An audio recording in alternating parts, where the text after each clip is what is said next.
Hey everyone, welcome to the show. I have an update to share about one of Trump's Capitol insurrectionists. It's time for an episode of Where Are They Now? Matthew Bledsoe was arrested.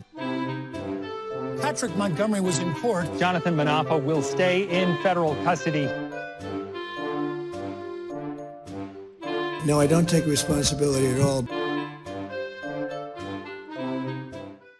So 30-year-old New Jersey resident and Marine reservist Marcos, I believe it's pronounced Panayiotou, he entered the Capitol just 10 minutes after it was first breached by Trump's mob. He was seen on surveillance video walking throughout the Capitol. He was wearing a hat that read, "Make Politicians Afraid Again." And he was wearing this shirt with the name of his former Marine battalion on it. Panayiotou was also seen entering a Senate office that's only available for events and meetings. And then a while later, he made his way to the second floor of the Capitol, where he climbed onto the frame of a window and he was motioning with his hand for other people outside the building to come inside. He then went to the third floor. He walked around near the House gallery. At that point, Panayiotou was stopped by a police officer, and he was directed to go back downstairs and to exit the building. So he did walk down the stairs, but he didn't immediately leave. Instead, he had a conversation with another member of the mob. Then he walked over to the rotunda. Then he finally exited the Capitol. Panayiotou was arrested on December 2nd of 2021, and he was charged with entering a restricted building or grounds, 2 counts of disorderly conduct, and parading or demonstrating in a Capitol. Following Panayiotou's arrest, he was interviewed by the FBI. They said that he showed no remorse and that he made statements that were, quote, misleading at best. And this was based on available evidence. But Panayiotou did admit to deleting his January 6 photos and videos.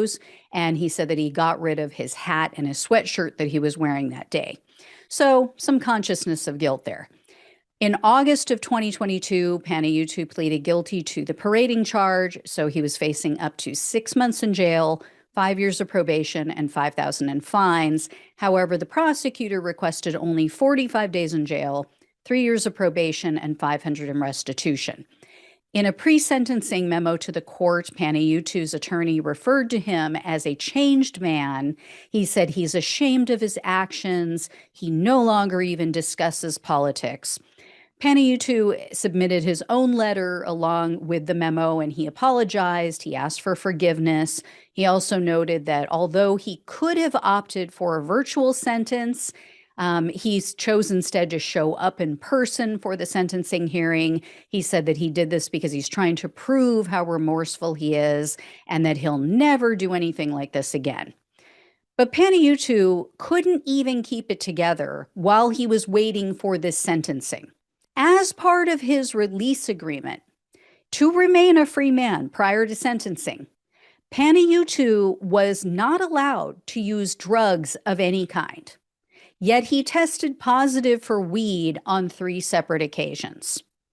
Now, I don't have a problem. I don't have an issue with weed.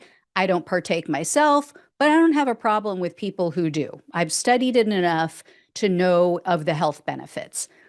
But if you're awaiting sentencing in a case and you're told, don't do something, and if you do, we're going to send you to jail until your hearing where you're actually sentenced, stop doing it. You just stop doing it. Doesn't seem like he really gets it. So Panayiotou's wife also submitted a letter to the judge. She blamed herself for her husband's arrest, and she said that their lives were, quote, turned on its head by what all has gone down. His wife said that she's responsible for sharing the video of her husband at the Capitol. She said that her friends are the ones that turned him in. So she clearly doesn't get it either. Her husband wasn't arrested because of her. Her husband wasn't arrested because of her friends. Lady, wake up. Your husband was arrested because he's a grown-ass man who chose to break the law. You know, and his wife's letter cast blame on everyone but him. And it only showed remorse, really, for what they've experienced as a result. Not the officers who were beaten, not the people who were hiding under desks, praying that they were going to get to go home and see their families again. selfish is as selfish does. So anyway, U.S. District Judge Dabney Friedrich presided over Panayiotou's case. She is a Trump-appointed judge who's either incredibly gullible or she's just sympathetic to the Stop the Steal cause. So she sentenced Panayiotou to only 14 days in jail, 3 years of probation, a $1,500 fine, and $500 in restitution. Given that the judge was Friedrich, I'm surprised he got anything. I'll be honest. I'm surprised that he received any time behind bars at all. But, it should have been much more. Not just for violating his release conditions, but for violating his oath as a member of the military on January 6th. For taking the side of the traitor, the man who, because he feared going to prison for his innumerable crimes, lied to his supporters and incited an attack on the Capitol on January 6th.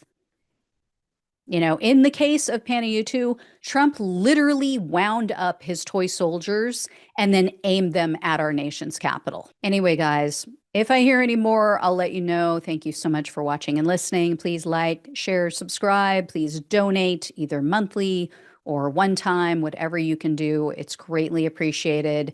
Love you guys. Take care, and I'll talk with you soon.